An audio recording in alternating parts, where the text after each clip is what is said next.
Well, hello, everybody. Hello, hello, welcome. Hey, Jeannie, welcome to you. So happy to have you here today with me. Yeah, I'm always happy to be in the room with you, Leslie.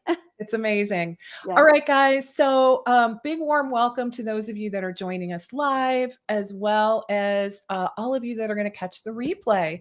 So, got some really great content to share with you today. I'm Lesli Bytel, and business coach and mentor for private practice dietitians, naturopathic doctors, really anyone in the functional medicine world. So today, I'm really happy to have Jeanne Petrucci with me today.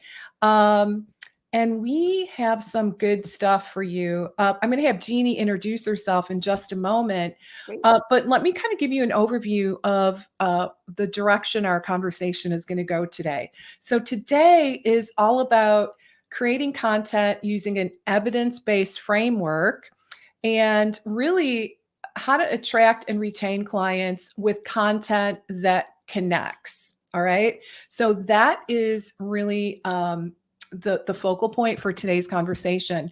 And just to give you a little bit more detail. So by the end of our time today, you are going to be more confident with your content creation process. And I know that's a really big thing. Yep. Oh my goodness, right? Because it can be overwhelming. And it takes a life of its own. So we really want to try to simplify this for you. We want to help you to identify the types of content that both attracts and retain clients, right? Super important. And we want to help you to capture the right clients at the right time in the right place. All right, guys. So we got lots of good stuff. So, Jeanne, so happy to have you here with me today. And I'm really excited to see you at Fancy. Yes. Anyone else going to Fancy? For any of you going, please come visit. So Leslie's going to be in the member marketplace on Monday. Is that correct, Leslie? Yes. Okay. 400. That's okay. Great. That's on Monday. I'm going to be on the main expo floor on booth number 925. And we got a double wide this year. So it's a 20-foot booth. Really my excited. gosh. Yeah, to welcome you. We produced a kitchen. Like I'm really excited to welcome everybody into the kitchen. Yeah. Amazing. Thank you. So can't wait to see you all there. So if you're there, make sure that you stop by. So I'm Jeanne Petrucci. I'm a registered dietitian, nutritionist, culinary coach, and an expert nutrition content creator. My company is Living Plate RX, and we support health and wellness professionals with all of their nutrition content creation needs. So that really covers everything from meal plans. We have proprietary meal planning software to full digital nutrition courses, handouts, ebooks, videos, cooking videos, you name it. So we have it all. And we also provide business tools and business training. So the topic for today is really about the basics of business, attracting and retaining clients. And all of your activities need to focus on attracting and retaining clients. There are going to be business activities, I'm sure Leslie shares with her clients, that you need to engage in to support your business, like bookkeeping or maybe insurance reimbursement. But every time you're doing something like that, you are taking energy and time away from attracting and retaining clients. And the only way that you can grow is to attract and retain clients. So, in that kind of albatross bucket, the insurance reimbursement, the bookkeeping, I also put content creation. So when you are creating content from scratch, you are taking time away from attracting and retaining your ideal clients, right? So today's conversation is about really making the process a little bit more efficient. We only have 30 minutes today. So I'm going to drop a ton of resources after Leslie and I have this conversation to support all of you with information on how you can attract and retain your ideal client. So if you are not attracting clients, you are repelling them. Like that's your choice. Are you going to attract or are you going to repel? Because if you're boring, you're going to repel, right? So it's going to fall into those two buckets. So how do you attract and not repel? And if you're not retaining clients, you're not growing, you're not maintaining them, and you're losing, right? So the question is, do you want to attract and retain, or do you want to repel and lose? I mean, I don't know. I think that's a rhetorical question, right? It is, obviously it's a rhetorical question, but it really does kind of simplify business. I mean, I know, Leslie, I know you have an MBA, but honestly, without attracting and retaining clients, you have nothing. You have nothing. And again, at Really worst, don't. you can repel and lose. So if you're not taking the right kind of action in your practice, you're going to repel and lose. And then it's just frustrating because you're working so hard and you're not getting anywhere, right? Okay, so why don't we move on to, I'd like to talk about, so there were the three basic things that we're going to talk about. I'd actually like to start with the different kinds of content that fall into the attraction bucket and then also the retention bucket. Is that okay, Leslie? Yeah, yeah. Okay, so we're going to talk different types of content, Yep. right? Yes. So attraction versus retention. Yeah, yes, well, not versus, but like, because there's a lot of overlap, right? Right. So if you create one piece of content to attract clients, Okay. you can repurpose that to retain clients and to, the objective is really client satisfaction. That's what retention is all about. You have to continue to deliver value and you have to continue to make your clients happy. And a lot of your attraction activities are certainly going to kind of bleed into that. So, we will focus mostly on attraction because a lot of Okay. this will transition over. All right. So, and I've been thinking a lot about this because I run Facebook ads. I have a marketing agency that runs Facebook ads for me because my ideal client is on Facebook and they're on and Mhm. mostly a split between Instagram and Facebook. And without that, I'm thinking about how would I attract clients? Well, Mhm. I would do it the same way I did it when I had a private practice, like boots on the ground. So some of the strategies I'm going to share with you today are going to be both for bricks and mortar practice, but then also virtual practice, right? Because if you're virtual, really your best option is to get onto social media. So we're going to start right with that. So client attraction strategies, first place you need to be is social media. And Leslie, I'll just keep talking and you, All right. interrupt You me go for it. All right. Sounds when like a you plan. want to contribute because I just 30 minutes and I just want to deliver as much value as I Yeah. can. So with social media, first of all, before you even post, you have to have a solid brand and business strategy. Like, what is your purpose for putting out anything on social media? Are you there to entertain? Maybe. Are you there to be an influencer? Maybe. Are you there to grow your private practice? Most definitely. So different strategies are going to dictate the different kinds of content, but at its very core, you have to have a brand strategy in place. Would you agree, Leslie? Oh my gosh, you have to have that overarching underpinning of a strategy for sure. And I Yeah. feel like that's where things fall apart for a lot of people, right? They just Yeah. start putting stuff out there and just hoping something sticks.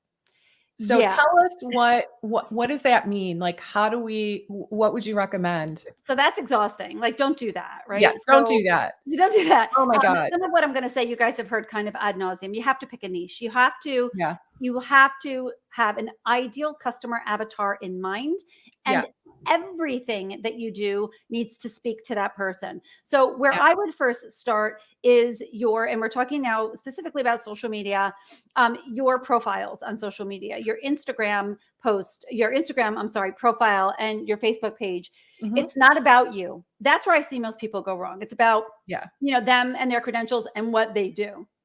Nobody wants to hear that. They want to know what you're going to do for them. So your messaging in those two places, and even on LinkedIn. So maybe you serve entrepreneurs. So your LinkedIn profile should really target who you serve and how you serve them. It's Yes. much less about you. You're very, very secondary in this whole attraction process. It's how you serve them Yeah. and who you serve and how you serve them. So you want to make sure that that is front and center in your profile. And then, of course, have a brand strategy in mind, like things like a logo and your colors and your font.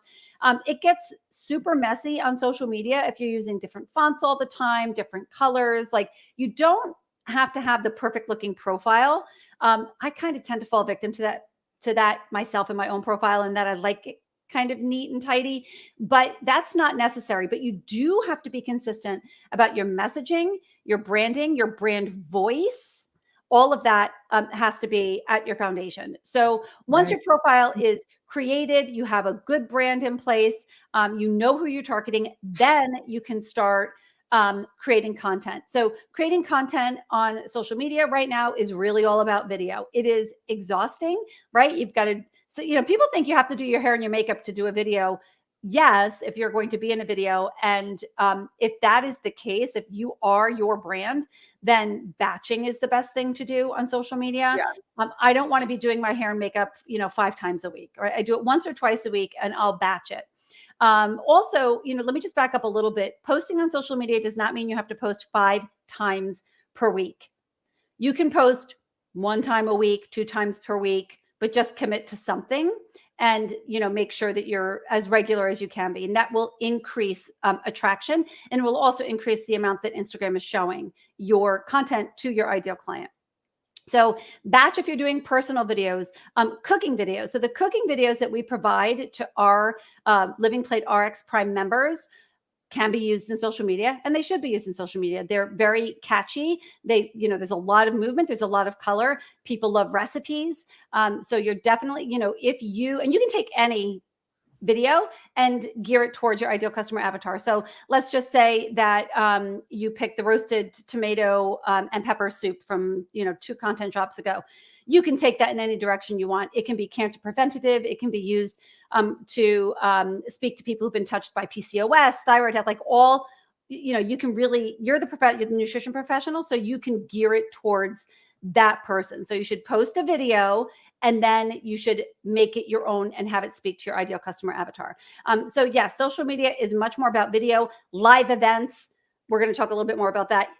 Absolutely a must. What Lesli is doing here and what I do with Lesli on my Facebook page, perfect example. Doing live videos. Somebody's saying, I'm guilty of overwhelm. Rather than posting, I hesitate and end up not posting at all. Mm-hmm. The overwhelm there, I would ask you, what are you overwhelmed by? If you're overwhelmed by the content creation process, which almost always is the case, then that's what my resource is for, right? We provide nutrition and wellness professionals with all the nutrition content that they need. So you have all the content, you just have to repurpose it and have it speak to your ideal customer avatar. Now, our members do not just copy and paste the content that I give them and post it on their social media. That doesn't work. You need to take the content that's done for you and make it your own. You need to brand it. You need to edit it. You need to put your brand voice into it, right? But it gives you an awesome starting point. I mean, yeah, I think that's half the battle, is just like not knowing where to start, right? Yeah. And then being overwhelmed and just like hung up. So live events are really great. They can be really simple. You could do a live event about how to make chia pudding. I mean, chia pudding, there's just like so many ways you can go. It's like so rich in fiber. It's got omega-3. It's like it addresses so many different conditions for so many people. And that doesn't require any cooking. So all you need is your phone and a ring light, very low entry point in terms of technology, and just do it. And I think, generally speaking, our profession is loaded with perfectionists, and oh my God, so good. Oh my gosh. I take a look at the first cooking videos that I did that I actually got paid really good money to do. I am horrified. But you know what? At that time, that was good enough. It was fine. It was good because it was showing up. So yeah. And to that point, Jeannie, I've heard from several clients that, believe it or not, like the really like nicely produced, perfect makeup, perfect hair, like I've heard that those videos sometimes don't do as well as like seriously, when you just show up, right? And things don't look perfect. I've heard from more than one person that those are the ones that tend to go viral, right? That's why live is so good, because nobody gets a live right like 100% perfect. Nobody. I don't care who you are. No. Like something always goes wrong, but then also it's just not perfect. You say things you probably shouldn't say and do things. I mean, I had a piece of salmon that literally slide off a plate and hit the floor, like splat. It happens, we didn't eat it, but I still prepared it. So, it's fine. Like, it does. That first step is really the hardest. So for the person who said they just tend to get overwhelmed, that first step is the hardest. And I am at the end here going to give you tons of resources that you can access before becoming a full member of Living Plate RX. But our Living Plate RX Prime members get mountains and mountains and mountains of content. All you have to do is pick it, edit it, brand it, and post it. So it can be that easy. And if you have a VA, it becomes even easier. So that's good. Okay. And then, so let's just move on to discovery calls. We're going to kind of do that pretty quickly. So social media, definitely the place where you want to attract. Discovery calls are another great opportunity to attract your ideal client, putting it out there as an offer, as an opt-in. Discovery calls do not need to be one-to-one. I love and am a little bit obsessed with open houses. You can do an open house. You can create scarcity around it. Say, I am doing an open house or a roundtable discussion about, nutrition and its impact on fertility, for example. I'm only admitting 10 people into this roundtable, right? So that could be a discovery call too, because then you have 10 people or 15 people in the room. I don't recommend more than 15 for an open house because it gets out of control. But they all have a conversation. Now, you can't speak specifically to each individual's condition, but you shouldn't be doing that in a discovery call anyway, right, Leslie? Oh yeah, you should not. You should not. So the discovery calls are great. They do not need to be one-to-one. You can do an open house, and I love that idea. So social media, offering discovery calls, a really effective way to attract people to your practice. Collaborations and referrals. What Leslie and I are doing right now, this is collaboration. This is what collaboration looks like. If you scroll back on my Instagram feed, you will see even more collaborations with healthcare professionals, right? I'm going to give you a perfect example. If you are somebody who focuses on women who are touched by PCOS, the ideal collaborator would be a physician. You don't want another dietitian or health coach in PCOS, right? You want to pick somebody who's like an interdisciplinary practitioner, somebody who has an interest in what you're talking about, but it has a different specialty, like a different area of expertise. Right. So, a GYN or a fertility doc is ideal for that. So, those types of collaborations, especially if you bring something really valuable to the table, are pretty easy to cultivate. I would say, 9 times out of 10, if I reached out to a local physician and said, hey, I'm going to do a cooking demo about foods for fertility. You want to join me? And all you have to do is talk and I'll do all the cooking. Like, who wouldn't want to do that? Right. So right. It almost always worked out. So when you think about collaborations, think about what you can bring to the table and what kind of value you can give to their patients and their clients. And then it almost always works out. Referrals, gone are the days where you can just drop off your card and say, hey, I'm here if you need me. Thank you. Right? It doesn't work. Like, it might have worked 10 years ago. Yeah, it does not work. Or I hear this too, like, yay, I was so excited. They let me leave my cards on the counter, right? Or on the table. Yeah. Yeah. And there's no way to track. So, the best way is to have a referrals system in place. Yeah. Leslie, I'm sure that you support your clients with that. Yeah, absolutely. My Living Plate RX Prime members, I deliver it to them. So I deliver to you a referral form that can be edited, that you give to the docs, and an entire process or formula for getting those referrals into your practice. It works. Full stop. We used it in our practice. We grew like crazy. Honestly, we only needed like 3 or 4 doctors who regularly use the referral pads they were like script pads, to have the practice explode. Like, we really didn't even need to keep looking for partners in our community. So you don't need a lot. You need, maybe 1, 2, 3 for one dietitian, doctors referring to you, and you're going to have a full house, but you have to have a process in place. And that will also set you apart from the dietitians or the health coaches who are just dropping off their card saying, hey, I can help you. So you have a process and you're going to help their patients meet their health goals with food. And that's it. So collaborations and referrals, discovery calls, social media. We're going to move on to special promotions and events. So special promotions are a really great way to attract clients to you. Now, you can offer special promotions, again, in a lot of different ways. So you can use social media as your vehicle, email, of course. So as you build your email list, but you can also offer a special promotion through a partner. Special promotions work best if you build in scarcity. So what I mean by that is, if you are going to if you're offering a special class, let's just say a live class, it is only happening on these 2 days at this time. That's, limiting attendance. Right. That kind of sets urgency, right? Limited enrollment. I'm only taking 10 people.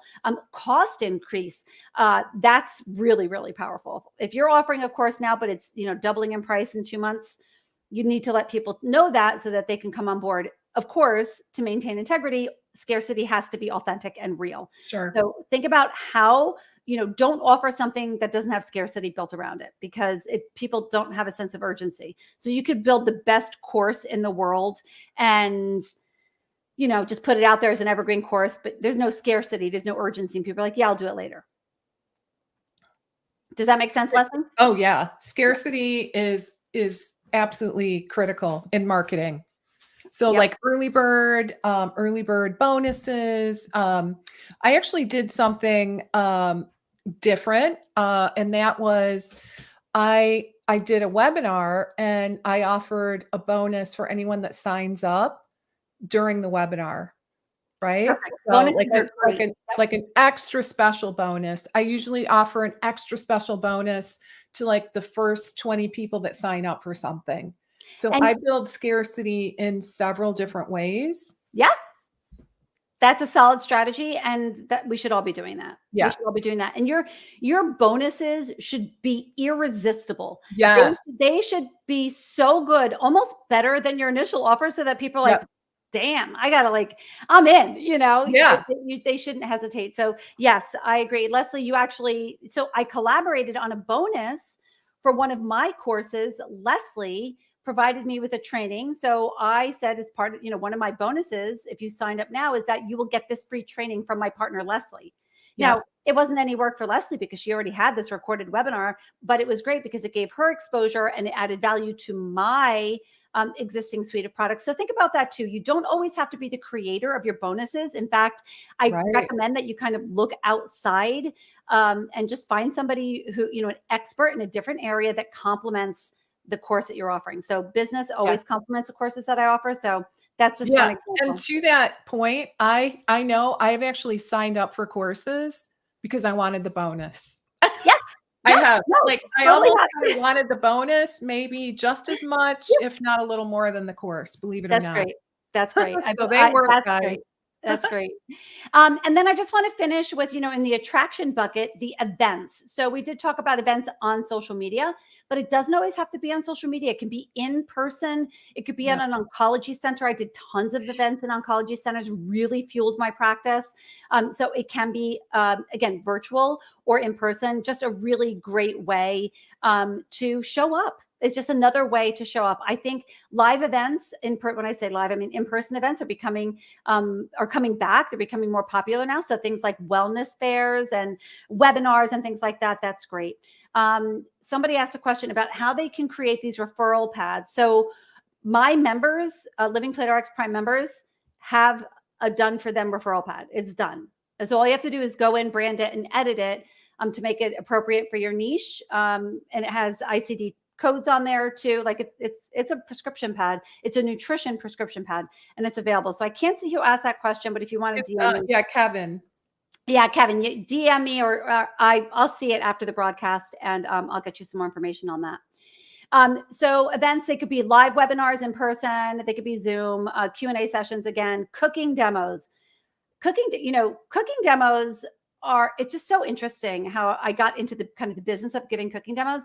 So before I became a dietitian, I volunteered at a local oncology nonprofit. They work with people who've been touched by cancer, and they were offering cooking demos. And I went to one once because they're like, oh, could you just take a look at this and tell us what you think? And it was a disaster. It was a chef who was doing a cooking demo and talking about how food impacts cancer. I'm like, stop, you guys have to stop. You're evidence-based. You cannot do this. You need to have a registered dietitian or somebody who has training in oncology nutrition delivering these cooking demos, or both. We used to have an RD and a health coach together doing it. And so really changed the face of how they were offering cooking demos. And it was always standing room only. Now, I was doing it for free as a community service, but 10% of the people in the room eventually became clients. So it always worked out. So don't underestimate the value of, just giving more value. You're going to offer a webinar, do a cooking demo. And it could be a no cook kind of situation. I have more support for our members on doing those cooking demos. And then lastly, like wellness fairs. I'm seeing a lot of our members doing wellness fairs. One member, Leslie, you're not going to believe this. One member did a heart health walk in Dallas. Actually, two of our members came together. They did a cooking demo for 20,000 people. What?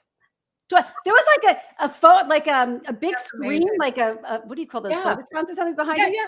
It was like a football-sized field of people Crazy. watching them cook, watching them. It was at Priscilla and So Catherine. good. It was insane, Bravo. right? So yeah, just talk about getting the, the jitters, but they were like, they did it. They were like pros. But it doesn't have to be that way. It can be for 10 people. It can be for Right. 30 people. It could be for 100 people. So understand what the value of acquiring one client would be and kind of track your metrics that way. That's how you know that things like wellness fairs and free kind of presentations are going to work out for you. Don't show up at a wellness fair with a folding table and handouts. You need more. You need to have more there, okay, for the attraction piece. Now, retaining your clients is going to be about delivering value. So now let's talk about the different types of content. We talked about, content categories, but like handouts, ebooks, cooking videos, right? Those are all different types of content. And in order to retain clients, you have to continue to deliver value. And that means offering more and more and more content. So it doesn't end with attracting. You need to develop all that content. You also need to continue to create content. That's why it's exhausting, right? To retain your clients. We have a question. Good to see two people who have made me more successful together. Oh, wonderful. Yay. My Who is guru. this? I can't see the name. Okay. Living Plate RX has made my life easier with the Prime Library for sure. That's the idea. Leslie's your strategy girl. I'm your content girl, right? Strategy and content. Beautiful. That's why Jeannie and I are, it's such a great match, right? It really is. Yeah. So in terms of, we're going to be wrapping it up here, but in terms of the different kinds of content, you want to think about creating dynamic pieces of content that speak to your ideal clients. And it doesn't just end there. This brings us to our third point for today's live, which is reaching your ideal clients where they are, right? So where they are and where they're ready. And I'm just going to use one example here that will make it crystal clear. You are going to spend time creating a digital course. There is no way you are going to sell or convert a ton of people, maybe a small percentage, but a ton of cold leads to your high level course, like to your high priced course. It's not going to happen because they're not ready. You're reaching somebody who's not ready to hear your message. So you have to create content along the continuum of health behavior change. That is somebody who's in pre-contemplation or contemplation. Well, they might be thinking about change, but maybe not. Somebody who is motivated, but doesn't know how to take action. Okay, that's a different type of content. Maybe that's an ebook or a cooking video, right? It's not until somebody is ready to take action that they're actually ready for one of your courses. So remember, and Lesli, I think you have your profit pyramid. Do you still use that? Okay. Oh, yeah. If you take Leslie's profit pyramid and then you just like along its side, do the 5 stages of health behavior change, pre-contemplation to maintenance. Yeah. It's like, it's an aha moment. It makes total sense. So you not only to retain your clients have to create, continue to pump out content. We're talking about blogs and newsletters and handouts and posts and all of that. You also need to think about, okay, I need to bring in cold clients for sure. And I have a super cool idea I want to share if we have time. So you need to bring in cold leads, but then you need to nurture them and give them value and content all along the way until they're finally ready to take action. I love it. I think so often, Lesli, people think like, oh, I'll just get a lead and I'll convert them. Right. No, we have to nurture. We have to nurture all along the way. And one way to look at this, guys, and then we're going to unfortunately have to wrap up, is one way to look at it is we love to educate. It's really education, right? So Jeannie, question for you. I have to grab a client right now. Do you want to continue? Can I? Yeah. How about that, guys? All right. Okay. Yeah. So, it can be a 1-woman show. Let's see if it works. If it works, that'll be great. It will. I think it will. We got a comment from Marsha. Thank you so much for joining us, Marsha. And that was Michelle McAllister. Yay. All right, guys. All right. So this is collaboration at its finest. I am going to take a client call right now, and Jeannie is going to take the lead. All right, guys. Why not? Let's try it. I'll see you at Fancy. People, if you're going to Fancy, please let me know. All right. Okay, that's great. All right. And I'll see you at Fancy, Jeannie. Yep, sounds good. All right, guys, hang on. And I'm also going to take a look at some of the comments here, and we can answer some of those as we go along. So I have created several trainings for you. I am going to drop the links in here, but these trainings, when you're going through, and they're free, I have a couple of free trainings that you can go through. I want you to always be thinking about attracting and retaining.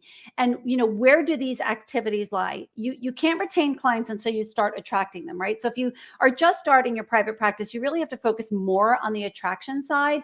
But then once those clients start coming in, then you can focus on the retention. But the attraction activities, they never end. They never end. The most successful practices are going to be those who continue to bring people into the top of their funnel. Or with Leslie's profit pyramid, I actually think it's like the bottom of the pyramid. You have to attract clients. And you know what? I'm going to share something really cool with you guys right now. It's becoming a little bit more difficult with opt-ins to attract your ideal clients because it's really competitive. And so just putting out an ebook or a checklist, really it's kind of what I have been seeing on my opt-ins that I pay for. So I have, somebody managing my Facebook ads account.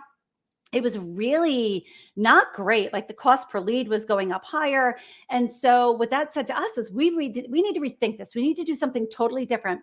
And my marketing agency had a client who did a 5-minute training, To think that I could cover anything in 5 minutes is crazy, but I actually did it. It took a lot of practice because I like to talk a lot. But we created this 5-minute training. It's called the Content Creation Catalyst. And it's 5 minutes, and it takes health and wellness professionals in 5 minutes through kind of evidence-based theory and framework. Because at the end of the day, and this answers one of the questions that Lesli had proposed at the beginning, one of the objectives, I want you to be confident with your content creation process. The only way that you can be confident is to follow a formula. And I liken this to a recipe. The only way that you can be confident that your chocolate cake is going to turn out the same every single time is to follow the recipe. If you don't follow a recipe, you're going to be unsure, you're not going to have confidence, and your results are going to be uncertain. So the idea behind this content creation catalyst and the accelerator, which is a 1-hour training that I have, is to give you confidence in your content creation process by following a framework. You need to follow a framework. So I created the framework. I've tested the framework. It works. So, it's a proven recipe. So all you need to do is follow it and it'll work. So I'm going to encourage all of you who wants to do a 5-minute training for their ideal customer avatar. I want to hear, what could be a 5-minute training. And what you want to do is you don't want to try and teach too much in this opt-in, this really cool opt-in to attract your ideal client. You don't want to load it too much with like how-tos. You just really want to give people an overall idea of what it's going to be like to work with you. So just like pick a core principle or 2 core principles to nutrition and what else, right? Managing PCOS with nutrition, improving fertility with nutrition, reducing cancer risk with nutrition, right? A 5-minute training. Like, who's not going to watch that? And you just offer a ton of value in that 5 minutes. Now, I'm going to drop when we're done here, because I can't do it now while I'm talking. I'm going to drop here a link to my content creation catalyst, which is this 5-minute training. And you will see how it works to attract my ideal customer avatar. All of you attending this training right now, you're my ideal client, right? So what is on that 5-minute training should resonate with you. So right now, why don't you guys drop in with me? Somebody's saying, I can't see, it's his Facebook user, but somebody is saying that they would love to do a 5-minute training. Tell me, what would that be? What kind of principle, who's your ideal customer avatar? So first answer that question. So just drop it in here. Who is your ideal customer avatar? Somebody who's touched by blank, right? So somebody who, again, who's touched by a certain condition that can be addressed with nutrition. Drop it in comments here and tell me, who is your ideal customer avatar? And we can brainstorm a little bit together. That would be kind of fun. Marcia is saying, what a great tip. Her daughter is an MD and on her way to being an oncologist. I have a plan. Yes, Marcia. Yeah. So Marcia, you should definitely be targeting your content to women's health. It doesn't have to just be one piece of women's health. It could be hormones. So Marcia, let's just use you as an example here, since you offered it up, right? So if you wanted to offer a 5-minute training on, women's health, the 5 top misconceptions about balancing hormones, about, women balancing hormones. Like that would be hot topic. You could totally cover that in 5 minutes. You wouldn't go into grand detail, but you would just name the 5 tips. You would offer some content as a follow-up. And again, it's an opt-in. So in order for somebody to watch this video, they need to give you their email address. So once you have their email address, you can then offer more value and cultivate that relationship. Do you see how this works? Okay, somebody is saying that they made it through breast cancer naturally. Oh, good for you. Congratulations. And I'm feeling like going into that direction. Excellent. So natural ways to reduce your cancer risk, or natural ways to reduce recurrence, something like that. So as long as you're staying kind of in that evidence-based bucket and putting that out there, you're going to be solid, right? And have a framework in place. And again, you're going to have access to this content creation catalyst. Just steal the framework from me. Like, just, I'm giving you permission, take it and just follow it, and see how that works for you. It is working brilliantly for us right now. People are watching it, people are opting in, and then people are going into my funnel. They're watching the accelerator and then becoming members, right? A certain percentage of them will. So this is like the top of your sales funnel, just to kind of get it going. But again, that attraction has to be dynamic. You have to be different, and you have to be competitive. If you're just offering, oh, sign up to get my newsletter, you're not going to do better than anybody else. You need to put something out there that's really, really dynamic, like a cooking video. Sign up for my newsletter, or give me your email here, and I'll send you 3 cooking videos, 3 crock pot cooking videos for Crocktober, something like that, right? I mean, it's like endless. You can just go on and on. So Marcia is saying that she's met her ideal client the other day getting a pedicure. I wish I had this script. That's perfect, right? You can just say, hey, here, instead of handing somebody your card, say, give me your email address. I'll send you a bunch of information. That's totally scrappy way to build it. I love it. So somebody else is saying inflammation. So yeah, if you're talking about inflammation, 5 foods that reduce inflammation, tons of evidence around that. You could come up with 30 foods, but again, it's a 5-minute training. So if you're going to deliver, whoever asked that question, if you're going to deliver this kind of catalyst type opt-in training, you're going to want to deliver some content on the back end of that. They give you their email, they watch the training. At the end of the training, you say, hey, go check your email. I just sent you a link to 3 cooking videos with foods that fight inflammation, or I just sent you a link for 3 recipes that fight inflammation. Again, you can take this in any direction you want. Does that sound good? All right. So what have you found most valuable so far? For those of you who are still on with me, tell me I have a few more minutes. So I'm here for you. I'm here to serve you as best as I can. So let me know what has been most valuable, and if there's anything else you want me to cover. I think that we did already cover everything that Lesli had promised. How to be more confident with your content creation process. That was like number 1 on her list. You become more confident by following a formula. It's the same thing as a recipe. We're all in nutrition, so I know you get it. If a recipe has been tested and proven, you follow it to get a good result. So that's what you need to do. You need to follow a formula. The different types of content that both attract and retain, we covered all of that. It really does begin with social media, if you're new, to kind of attract the largest amount of people, but it could also be through discovery calls, open houses, collaborations, referrals, special promotions, and of course, events. And then how to create content that captures the right clients at the right time in the right place. The secret there is really to understand and to know that not all of your clients are ready to work with you. Most people are not ready to work with you. So what kind of content do you have to create for that kind of a person? Right. So even if somebody's in pre-contemplation, like they're not even thinking about change, but they see your recipe or they see your reel about making this particular food and you spark their interest and they like it, or they save it, they make the recipe, they come back, they follow you, you just kind of hook them in. So that contemplation piece is really about hooking them in. And then the rest of behavior change is really about nurturing them with value and more content.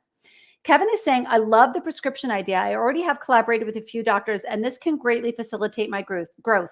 Kevin, this prescription pad was transformational. If I had time, I would go grab the binder that we have here at Living Plate.